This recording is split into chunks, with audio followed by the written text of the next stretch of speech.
ನಿಮ್ಮನ್ನ ಭಾವ ಅಂತ ಕರೆಯೋ ಸ್ವಾತಂತ್ರ್ಯ ತೊಗೊಂಡು ಮಾತಾಡ್ತಿದ್ದೀನಿ. ನನ್ನಿಂದ ಈ ಥರ ಮದುವೆ ಆಗೋಕ್ಕಾಗಲ್ಲ. ಹಾಗಂತ ವಿಕ್ರಾಂತ್ ಅವ್ರನ್ನ ಪ್ರೀತಿ ಮಾಡ್ತಿರೋದ್ರಲ್ಲಿ ಸುಳ್ಳಿಲ್ಲ. ನಾನು ನಿಜವಾಗ್ಲೂ ಅವ್ರನ್ನ ಮನಸಾರೆ ಇಷ್ಟಪಡ್ತಿದ್ದೀನಿ.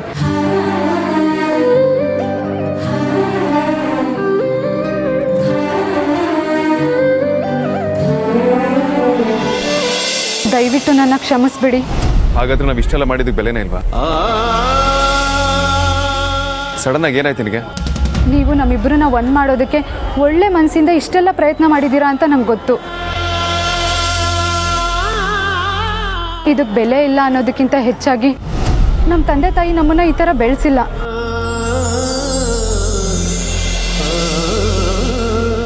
ಇದರಿಂದಾಗಿ ಅವ್ರ ಬೆಲೆ ಕಮ್ಮಿ ಆಗೋದು ನನಗಿಷ್ಟ ಇಲ್ಲ.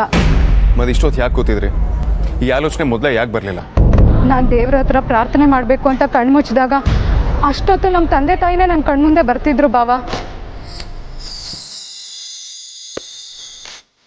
ನಾನು ವಿಕ್ರಾಂತ್ ಅವ್ರನ್ನ ಎಷ್ಟು ಪ್ರೀತಿಸ್ತೀನೋ, ನನ್ನನ್ನು ಇಷ್ಟು ವರ್ಷ ಸಾಕಿ ಸಲಹಿದ ಅಪ್ಪ ಅಮ್ಮನ ಒಂದು ಪಟ್ಟು ಜಾಸ್ತಿನೇ ಪ್ರೀತಿಸ್ತೀನಿ.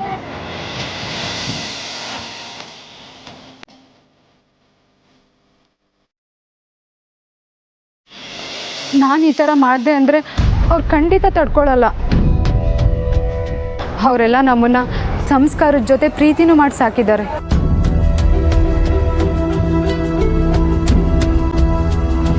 ನಾನು ಅವ್ರ ನಂಬಿಕೆಗೆ ದ್ರೋಹ ಮಾಡೋಕ್ಕಾಗಲ್ಲ. ಹಾಗಾದ್ರೆ ಎಲ್ಲ ಇಲ್ಲಿಗೆ ಮುಗ್ದೋಯ್ತಾ ಆರ್ತಿ ಅವ್ರೆ? ನೀವು ಗೌತಮ್ ಅವ್ರನ್ನೇ ಇದಕ್ಕೆ ಒಪ್ಸಿದ್ದೀರಾ ಅಂದಮೇಲೆ ಮುಂದೆ ಸರಿಯಾದ ರೀತಿಯಲ್ಲಿ ಮದುವೆ ಆಗೋಕ್ಕೆ ಆ ದೇವರೇ ದಾರಿ ತೋರಿಸ್ತಾನೆ ಅಂತ ಅಂದ್ಕೊಂಡಿದ್ದೀನಿ. ಆದರೆ ಈ ರೀತಿ ಕದ್ದು ಮುಚ್ಚಿ ಮದುವೆ ಆಗೋದು ನನ್ನಿಂದಾಗೋ ವಿಷಯ ಅಲ್ಲ. ಸಾಧ್ಯ ಆದರೆ ದಯವಿಟ್ಟು ಕ್ಷಮಿಸ್ಬಿಡಿ.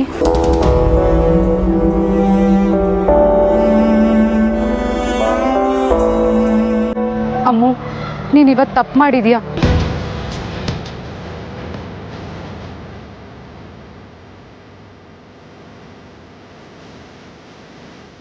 ನನಗೆ ಒಳ್ಳೇದಾಗಲಿ ಅಂತಲೇ ನೀನು ಮಾಡಿದ್ಯಾ ಅಂತ ಗೊತ್ತು. ಆದರೆ ಇದು ಸರಿಯಾದ ದಾರಿ ಅಲ್ಲ ಅಮ್ಮು. ಒಂದ್ಸಲ ನಿನಗೆ ನೀನೇ ಪ್ರಶ್ನೆ ಮಾಡಿಕೊಂಡ್ರೆ ನಿನಗೆ ಎಲ್ಲ ಅರ್ಥ ಆಗುತ್ತೆ ಕಣೆ.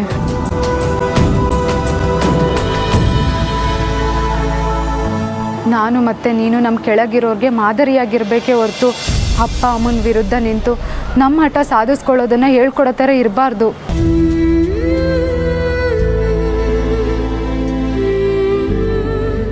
ವಿಕ್ರಾಂತ್ ಅವರೇ, ನಿಮ್ಮ ಪ್ರೀತಿ ಏನು, ಅದಕ್ಕಾಗಿ ನೀವೇನೇನು ಮಾಡಿದ್ದೀರಾ ಅನ್ನೋ ಕಲ್ಪನೆ ನನಗಿದೆ. ನನಗೋಸ್ಕರ ಒಂದು ಸಲ ಸತ್ತು ಬದುಕಿದ್ದೀರಾ ನೀವು. ನನಗೂ ನೀವು ಬಿಟ್ಟು ಬದುಕೋ ಶಕ್ತಿ ಇಲ್ಲ. ಹಾಗಂತ ಎಲ್ಲರೂ ದೂರ ಮಾಡಿ ನಾನು ನಿಮ್ಮನ್ನು ಮದುವೆ ಆದರೆ ಮನೆಯವ್ರಿಗೆ ಮೋಸ ಮಾಡಿದೆ ಅನ್ನೋ ಪಾಪ ಪ್ರಜ್ಞೆ ನನಗೆ ಯಾವತ್ತೂ ಕಾಡ್ತಾ ಇರುತ್ತೆ. ಹಾಗೇನಾದರೂ ಆದರೆ ನಾವು ಪ್ರೀತಿಸಿ ಮದುವೆ ಆದರೂ ಸುಖವಾಗಿರಲ್ಲ. ಹಾಗಾಗಬಾರ್ದು ಅನ್ನೋದೇ ನನ್ನ ಆಸೆ. ನಮ್ಮ ಮದುವೆ ಈ ರೀತಿ ನಡಿಬಾರ್ದು. ನಮ್ಮ ಸಂಬಂಧಕ್ಕೆ ಎಲ್ಲರೂ ಒಪ್ಪಿಗೆ ಜೊತೆ ಸಂತೋಷದ ಆಶೀರ್ವಾದನೂ ಬೇಕು. ನನ್ನ ಬಗ್ಗೆ ನೀವು ಯೋಚನೆ ಮಾಡೋಕ್ಕೆ ಹೋಗಬೇಡಿ. ನಾನು ಯಾವತ್ತಿದ್ರೂ ನಿಮ್ಮವಳೆ. ನಾನಿನ್ನು ಬರ್ತೀನಿ.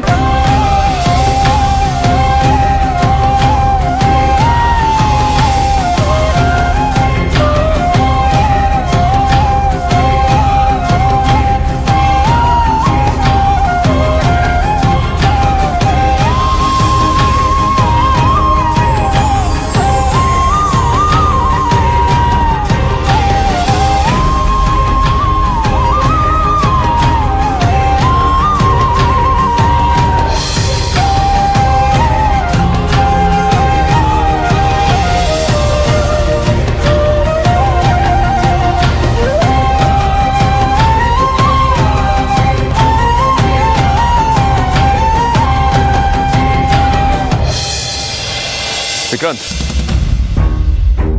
ನನಗೆ ಗೊತ್ತು ನಿನಗೆ ಹರ್ಟ್ ಆಗಿದೆ ಅಂತ. ಈ ಟೈಮಲ್ಲಿ ನಾನು ಈ ಥರ ಮಾತಾಡಬಾರ್ದು. ಆದರೆ ನಂಗೆ ಬೇರೆ ಆಪ್ಷನ್ಸ್ ಇಲ್ಲ. ಇದಕ್ಕೆ ಹೇಳೋದು ಹುಡುಗಿರ್ ಸವಸ ಬೇಡ ಅಂತ. ಇಷ್ಟಾದ್ಮೇಲೆ ನಿನಗೆ ಆರ್ತಿನೇ ಬೇಕು ಅನ್ನೋದಾದರೆ we look out for other options. ಯಾಕೆ ಟೆನ್ಷನ್ ಆಗಿದೆ ಅಗ್ರಜ? ಈಗ ಏನಾಗಿದೆ ಅಂತ? ಅಷ್ಟಕ್ಕೂ ಆರ್ತಿ ಅವ್ರು ಮಾಡಿದ್ದು ಸರಿನೇ. Vikrant, are you out of your mind? ಆರ್ತಿ ಖಡಾಖಂಡಿತವಾಗಿ ನನಗೆ ಮದುವೆ ಬೇಡ ಅಂತ ರಿಜೆಕ್ಟ್ ಮಾಡಿ ಹೋಗಿದ್ದಾರೆ. ನೀನು ಈ ರೀತಿ ಮಾತಾಡ್ತಿದೆಯಲ್ಲ. ಆರ್ತಿ ಅವರು ಹಾಗೆ ಮಾಡಿಲ್ಲ ಅಂದಿದ್ರೆ ನಾನು ಟೆನ್ಷನ್ ಮಾಡ್ಕೋಬೇಕಾಗಿತ್ತು. ಆ್ಯಕ್ಚುಲಿ ನನಗೆ ಆರ್ತಿ ಅವರಲ್ಲಿ ಇಷ್ಟ ಆಗಿರೋದೇ ಈ ಗುಣ. ಅವ್ರಿಗೆ ಫ್ಯಾಮಿಲಿ ಅಂದರೆ ಪ್ರಾಣಕ್ಕಿಂತ ಹೆಚ್ಚು. ಎಲ್ಲರೂ ಅಪ್ಪ ಅಮ್ಮನ ಪ್ರೀತಿಸ್ತಾರೆ, ಆದರೆ ಆರ್ತಿ ಅವರು ಮನಸ್ಸಲ್ಲಿ ಇಟ್ಕೊಂಡು ಪೂಜಿಸ್ತಾರೆ. ಅಲ್ಟಿಮೇಟ್ಲಿ ಹೆತ್ತವ್ರಿಗೆ ನೋವಾಗಬಾರ್ದು ಅಂತ ಬಯಸೋದ್ರಲ್ಲಿ ತಪ್ಪೇನಿದೆ. ಬಟ್ ನೀನು ಪಾಲಿಸಿ ಬಿಟ್ಟು ಅಮ್ಮನಿಗೋಸ್ಕರ ವಾಪಸ್ ನನ್ನ ಮೊದಲಿನ ಥರ ಚೇಂಜ್ ಮಾಡ್ತೀನಿ ಅಂತ ಪ್ರಾಮಿಸ್ ಮಾಡಿಲ್ವಾ? ಇದು ಹಾಗೇನೆ. ಯಾವುದಾದ್ರೂ ಹುಡುಗಿನ ಕರ್ಕೊಂಬಂದು ಈ ಲೆವೆಲ್ಗೆ ಶಾಕ್ ಕೊಟ್ರೆ ಇನ್ನೇನು ನಡೆಯುತ್ತೆ ಹೇಳು? ಅದು ನನ್ನ ಆರ್ತಿ ಅಂತ ಮುಗ್ದೇನ. ಈಗ ಏನು ನಡೆಯುತ್ತೋ ಅದೆಲ್ಲ ಎಕ್ಸ್ಪೆಕ್ಟೆಡ್. ಅದೇ ನನ್ನ ಆರ್ತಿ ಏನು ಮಾತಾಡದೆ ಸೈಲೆಂಟಾಗಿ ತಾಳಿ ಕಟ್ಸ್ಕೊಂಡ್ಬಿಟ್ಟಿದ್ರೆ ಇದು ನನ್ನ ಆರ್ತಿನ ಅಂತ ನನಗೆ ಡೌಟ್ ಬಂದಿರೋದು. ಹಾಗಾದ್ರೆ ನಿನಗೆ ಹರ್ಟೇ ಆಗಿಲ್ವಾ? ಹರ್ಟ್ ಆಗೋಕ್ಕೆ ಆರ್ತಿ ಅವ್ರು ನನ್ನ ಮದುವೆ ಆಗೋದೇ ಇಲ್ಲ ಅಂತ ಅಂದ್ರ? ಫಸ್ಟ್ ಟೈಮ್ ಎಲ್ಲರೆದ್ರು ನನ್ನ ಪ್ರೀತಿ ಮಾಡ್ತೀನಿ ಅಂತ ಒಪ್ಕೊಂಡಿದ್ದಾರೆ. ಅದಕ್ಕಿಂತ ಖುಷಿ ಬೇಕಾ? ಅವ್ರು ಏನು ಮಾಡಬೇಕು ಅದನ್ನು ಮಾಡಿದ್ದಾರೆ. ಆದರೆ ನೀನು ಎಲ್ಲರನ್ನೂ ಒಪ್ಪಿಸಿ ನನ್ನ ಮದುವೆ ಹೇಗೆ ಮಾಡಬೇಕು ಅಂತ ಒಂದು ಒಳ್ಳೆ ಐಡಿಯಾ ಹುಡ್ಕೋಗಿ ರಜಾ, ಪ್ಲೀಸ್.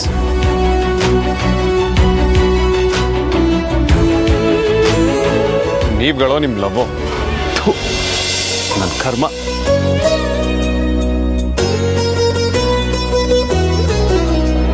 ಅಕ್ಕ, ಇವ್ ನಮ್ಮ ಸೀನಿಯರು. ಇವತ್ತು ಫೇರ್ವೆಲ್ ಪ್ರೋಗ್ರಾಮಲ್ಲಿ ಎಷ್ಟು ಚೆನ್ನಾಗಿ ಡ್ಯಾನ್ಸ್ ಮಾಡ್ದ ಗೊತ್ತಾ? ಹೌದಾ?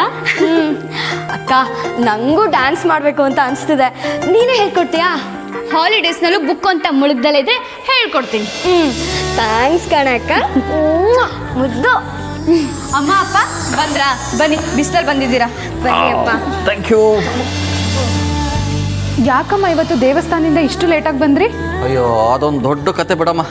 ದೊಡ್ಡ ಕತೆ ಅಂತ ಬಿಟ್ಬಿಟ್ರೆ ಇಂಥ ಕತೆನೆಲ್ಲ ಮನೇಲಿ ಹೇಳಬೇಕು. 4 ಜನ ಹೆಣ್ಮಕ್ಳಿರೋ ಮನೆ, ಅವರು ಅರ್ಥ ಮಾಡ್ಕೋಬೇಕು. ಎಲ್ಲೇ ಅವಳು? ಕರೀರಿ ಅವಳನ್ನ. ಅಮೋಕ, ಅಮೋಕ.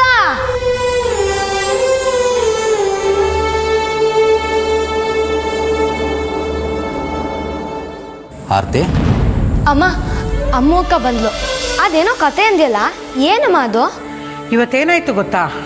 ಒಂದು ಹುಡುಗ ಹುಡುಗಿ ಮನೆ ಬಿಟ್ಟು ದೇವಸ್ಥಾನದಲ್ಲಿ ಬರೀ 4 ಜನ ಫ್ರೆಂಡ್ಸ್ ಮುಂದೆ ಮದುವೆ ಮಾಡ್ಕೋತಿದ್ರು.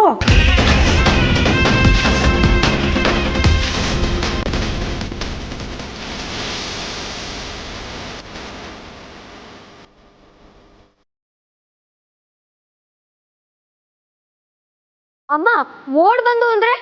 ಅಲ್ಲ, ಅವ್ರು ಬಸ್ ಆಗ್ಲಿ ಆಟೋ ಆಗ್ಲಿ ಏನೂ ಸಿಗ್ಲಿಲ್ವಾ? ಅವ್ರ ಫ್ರೆಂಡ್ ಹತ್ರ ಬೈಕೂ ಇರ್ಲಿಲ್ವಾ? ಹಾಕ್ತೀನಿ ನೋಡು ತಲೆ ಹರಟೆ. ನನಗೆ ಕೆಲಸ ಇಲ್ಲ ಅಂತ ಈ ಕತೆ ಹೇಳ್ತಾ ಇಲ್ಲ ಕಣೆ. ನೀವ್ಯಾರು ಈ ತಪ್ಪು ಮಾಡಬಾರ್ದು ಅಂತ ತಿಳುವಳಿಕೆ ಹೇಳ್ತಾ ಇದ್ದೀನಿ.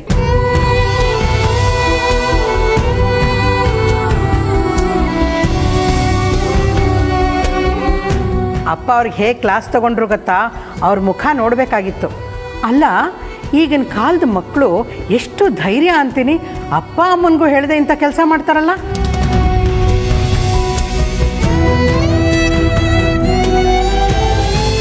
ಆದರೆ ನಮ್ಮ ಕಾಲದಲ್ಲಿ ನಾವು ಮನೆಯಿಂದ ಹೊರಗಡೆ ಕಾಲಿಡೋಕ್ಕೆ ಹೆದರ್ಕೋತಾ ಇದ್ವಿ, ಗೊತ್ತಾ?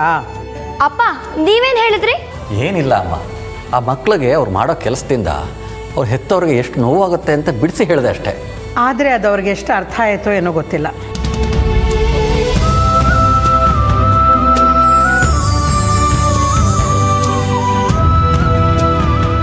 ಹೆಣ್ಣೆತ್ತವ್ರ ಕಷ್ಟ ನಮಗೂ ಅರ್ಥ ಆಗುತ್ತೆ. ಅವ್ರವ್ರ ಸಂಕಟ ಏನಿದೆಯೋ ಏನೋ ಬಿಡು ಪರಿ. ಏನು ಸಂಕಟ ರೀ? ನನ್ನ ಮಕ್ಕಳೇನಾದರೂ ಹಾಗೆ ಮಾಡಬೇಕಾಗಿತ್ತು. ಮುಖ ಮೂತಿ ನೋಡದೆ 4 ಬಾರಿಸ್ತಿದ್ದೆ.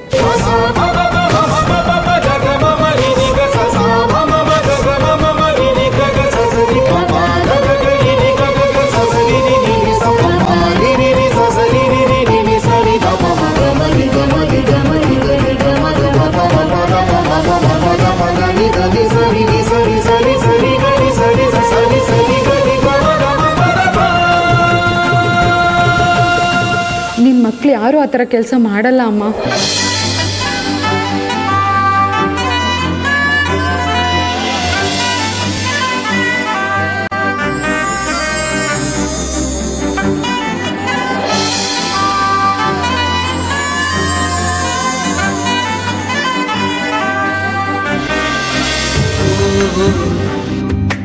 ತಂದಾರಿ ನಾನಿ ತಂದೇನಾ ತಂದೆ ತಾನಾನಿ ತಂದ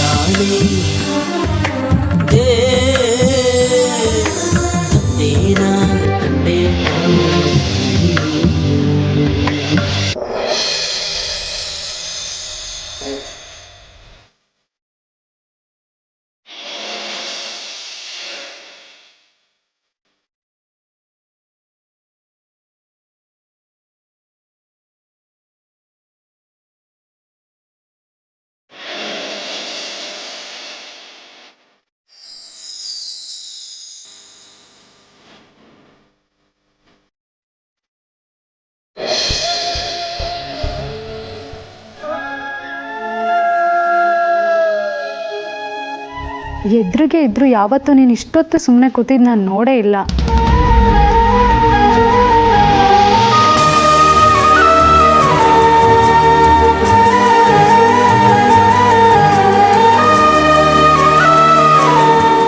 ಅಕ್ಕ ಸಾರಿ ಕಣೆ, ಇವತ್ತೆಲ್ಲ ನನ್ನಿಂದನೇ ಆಗಿದ್ದು. ನಿನ್ನ ಪರ್ಮಿಷನ್ನೇ ಇಲ್ಲದೆ ಮದುವೆ ಮಾಡೋಕ್ಕೆ ಹೊರಟ್ಬಿಟ್ಟಿದ್ದೆ. ನನ್ನಷ್ಟು ಕೆಟ್ಟ ತಂಗಿ ಇಲ್ಲ ಅನ್ಸುತ್ತಲ್ವಾ? ಯಾಕೆ ಹಾಗೆಲ್ಲ ಹೇಳ್ತೀಯಾ? ಸಾರಿ ಅಕ್ಕ, ನೀನೇನಾದರೂ ನಿನ್ನ ಮನಸ್ಸಲ್ಲಿರೋದನ್ನ ಹೇಳ್ದೆ ಹೋಗಿದ್ದಿದ್ರೆ ಯಾವತ್ತೂ ಸರಿ ಮಾಡೋಕ್ಕಾಗ್ದಿರೋ ತಪ್ಪಾಗೋಗಿರೋದು. ಆಮೇಲೆ ಮನೆಗೆ ಬಂದಮೇಲೆ ಅಪ್ಪ ಅಮ್ಮ ಹೇಳಿದ ವಿಚಾರ ಕೇಳಿ ಎದೆ ಜಲ್ಲಂತಕ್ಕ. ನಿಮ್ಮ ಮದುವೆ ಏನಾದರೂ ನಡೆದಿದ್ದಿದ್ರೆ ಅಮ್ಮ ಖಂಡಿತ ಆ ಶಾಕ್ನ ತಡ್ಕೊಳ್ತಿರ್ಲಿಲ್ಲ. ನನಗೂ ಹಾಗೆ ಅನ್ನಿಸ್ತು ಕಣೆ. ಅಪ್ಪಂಗೆ ಇವತ್ತು ಬೆಳಿಗ್ಗೆ ನಿನ್ನನ್ನು ಕಳಿಸ್ಕೊಡೋಕೆ ಇಷ್ಟ ಇರಲಿಲ್ಲ. ಅವ್ರಿಗೆ ಇವತ್ತೇನೋ ಕೆಟ್ಟದಾಗತ್ತೆ ಅಂತ ಅನಿಸಿರ್ಬೇಕು. ಅಯ್ಯೋಯ್ಯೋ, ನನಗೀಗ ನೆನೆಸ್ಕೊಂಡ್ರು ಕೈಕಾಲೆಲ್ಲ ನಡುಗ್ತಿದ್ಯಕ್ಕ. ನೀನು ಬೇಡ ಅಂತ ಹೇಳಿ ತುಂಬ ಒಳ್ಳೆ ಕೆಲಸ ಮಾಡಿದ್ಯಕ್ಕ. ಐ ಆಮ್ ಸಾರಿ ಅಕ್ಕ. ಮನಸ್ಸಿಗೆ ಅನಿಸಿದ್ದನ್ನ ನೇರವಾಗಿ ಯಾವುದೇ ಇಂಜರ್ ಕೇಳದೆ ಮಾತಾಡೋದು ಕಲ್ತಿದ್ದೆ ನಾನು ನಿನ್ನಿಂದ. ನೀನು ಆಯ್ಕೆ ಮಾಡ್ಕೊಂಡಿರೋ ದಾರಿ ತಪ್ಪಾಗಿರ್ಬೋದು, ಆದರೆ ಉದ್ದೇಶ ಒಳ್ಳೆಯದೇ ಆಗಿತ್ತಲ್ವಾ? ನನ್ನ ಒಳ್ಳೆಯದನ್ನು ಮನಸ್ಸಲ್ಲಿ ಇಟ್ಕೊಳ್ತಾನೆ ನೀನೀಗೆಲ್ಲ ಮಾಡಿದ್ದು. ಅದಕ್ಕೆ ಯಾಕೆ ಬೇಜಾರು ಮಾಡ್ಕೋತೀಯಾ? ಅದೆಲ್ಲ ನನಗೆ ಗೊತ್ತಿಲ್ಲ. ಒಟ್ಟಿನಲ್ಲಿ ನನ್ನಿಂದ ದೊಡ್ಡ ತಪ್ಪಾಗಿದೆ. ದಯವಿಟ್ಟು ನನ್ನ ಕ್ಷಮಿಸ್ಬೇಡೆ. ಸಾರಿ ಕಣೆ. ನಿನ್ನ ಜಾಗದಲ್ಲಿ ನಾನೇ ಇದ್ದಿದ್ರು ಬಹುಶಃ ಇದನ್ನೇ ಮಾಡ್ತಿದ್ದೆ ಕಣೆ. ಯೋಚನೆ ಮಾಡಬೇಡ. ಆ ದೇವ್ರ ದಯೆಯಿಂದ ಏನೂ ಅನಾಹುತ ಆಗಿಲ್ವಲ್ಲ.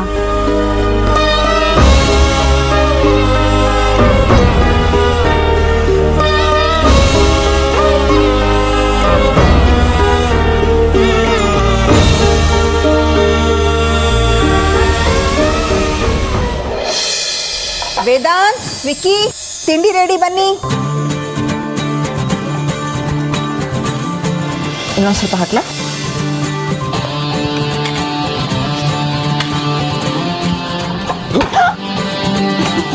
ಅಯ್ಯೋ, ಏನಾಯ್ತು? ಸಾಕು, ತಲೆ ಸುಂಬರುತ್ತೆ.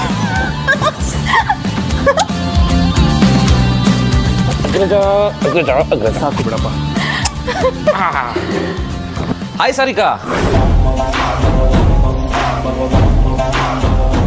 ಒಬ್ಬೊಬ್ರ ಜೊತೆನೂ ಡ್ಯಾನ್ಸ್ ಮಾಡಿ ಕಿಸ್ ಕೊಟ್ಟು ಹಗ್ ಮಾಡಿದೆ. ನನಗೆ ಮಾತ್ರ ಬರೀ ಹಾಯ್. ಪುಣ್ಯ ನೆನ್ನೆ ಥರ ಹೊಡಿಲಿಲ್ವಲ್ಲ. Sarika, what a pleasant surprise. ಬಾ ಕೂತ್ಕೋ. ವಿಕ್ರಾಂತ್, ನಿಧಾನ. ಚೇಷ್ಟೆ ಮಾಡ್ಕೊಂಡು ಹೊಡೆದಾಕಿದ್ಯಾ? ಅಗ್ರಜ, ಖುಷಿಗೆ ಯಾವತ್ತೂ ಬ್ರೇಕ್ ಹಾಕ್ಬಾರ್ದು. ನೆನ್ನೆ ನೆನ್ನೆಗೆ, ನಾಳೆ ನಾಳೆಗೆ, ಇಂದು ನಮ್ಮದೇ ಚಿಂತೆ ಏತಕ್ಕೆ. ಇದೇನೇ ಸುಹಾಸಿನಿ, ವಿಕ್ಕಿ ಇಷ್ಟೊಂದು ಖುಷಿಯಾಗಿದ್ದಾನೆ? ಏನ್ ವಿಕ್ಕಿ, ಏನ್ ವಿಷಯ? ಸಾರಿಕಾ ಬಂದಿದ್ದಾಳೆ ಅಂತನಾ?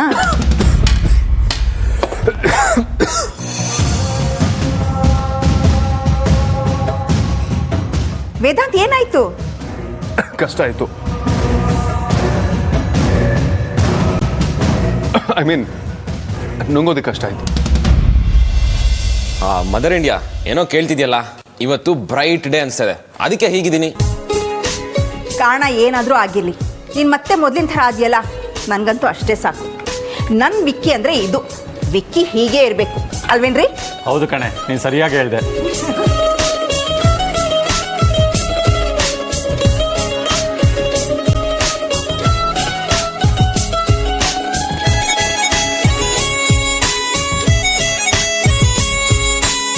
ವಿಕ್ಕಿ ಯಾಕೆ ಎಷ್ಟು ಖುಷಿಯಾಗಿದ್ದಾನೆ?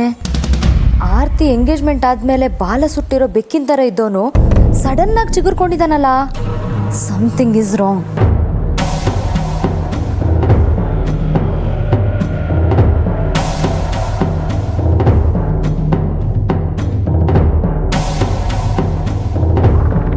ಅಮ್ಮ, ಅಪ್ಪ, ನನ್ನ ಟೈಮ್ ಆಯ್ತಾ, ನೀನು ಹೋಗಿ ಬರ್ತೀನಿ. ವೇಟ್ ಅಗ್ರಜ, ನಾನು ಬರ್ತೀನಿ.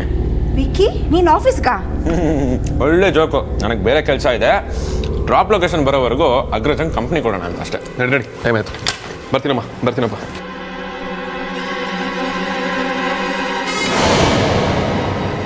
ಮನೆಯಿಂದ ಆಚೆ ಕಾಲಿಡಲ್ಲ ಅಂತಿದ್ದವನು ಎಲ್ಲಿಗೆ ಅಂತಾನು ಹೇಳ್ದೆ ಹೋಗ್ತಿದ್ದಾನಲ್ಲ. ಎಲ್ಲೋ ಏನೋ ಮಿಸ್ ಹೊಡಿತಿರೋದಂತೂ ಗ್ಯಾರಂಟಿ. ಬರ್ತೀನಮ್ಮ, ಬರ್ತೀನಕ್ಕ. ಏಯ್ ಎಲ್ಲಿಗೆ ಹೊರಟಿಯೇ? ಸ್ವಲ್ಪ ಕೆಲಸ ಇದೆಯಮ್ಮ, ಬೇಗ ಬಂದ್ಬಿಡ್ತೀನಿ.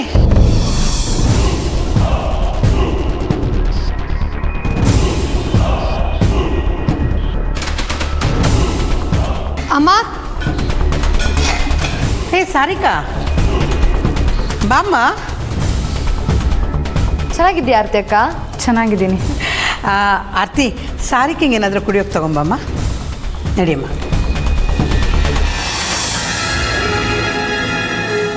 ಇವಳು ಏನಕ್ಕೆ ಬಂದಿರ್ಬೋದು? ನೀನು ಅಕ್ಕ ಆದ್ಯ 3 ದಿವಸದಿಂದ ಪತ್ತೆನೇ ಇಲ್ಲ. ಅಕ್ಕ ನಮ್ಮನ್ನು ಮರ್ತೇ ಹೋದ್ಲು ಅಂದ್ಕೊಂಡೆ. ಛೇ ಹಾಗೆಲ್ಲ ಏನೂ ಇಲ್ಲ ಚಿಕ್ಕಮ್ಮ.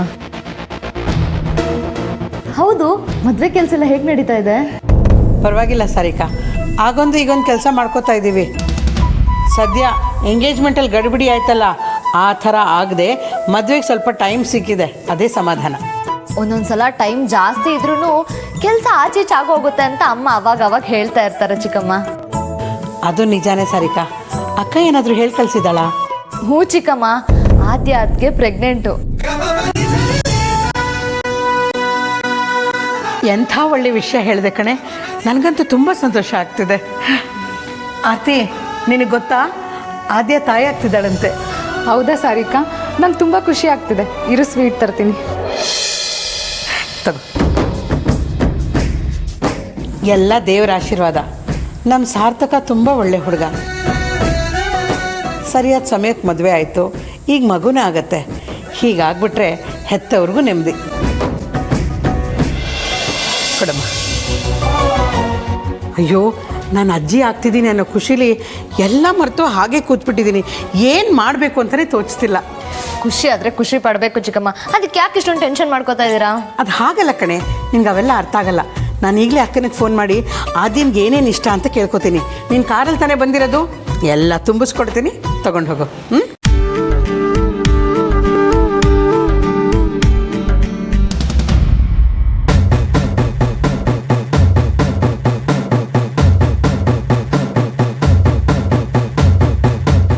ಯಾಕೆ ಹಾಗೆ ನೋಡ್ತಿದ್ಯಾ ಸಾರಿಕಾ? ನಿನ್ನ ಮುಖದಲ್ಲಿ ಬದಲಾವಣೆ ಕಾಣಿಸ್ತಾ ಇದೆ, ಅದಕ್ಕೆ. ಬದಲಾವಣೆನಾ? ಏನು ಬದಲಾವಣೆ? ದೊಡ್ಡ ಬದಲಾವಣೆ, ಆ್ಯಕ್ಚುಲಿ ತುಂಬ ದೊಡ್ಡ ಬದಲಾವಣೆ.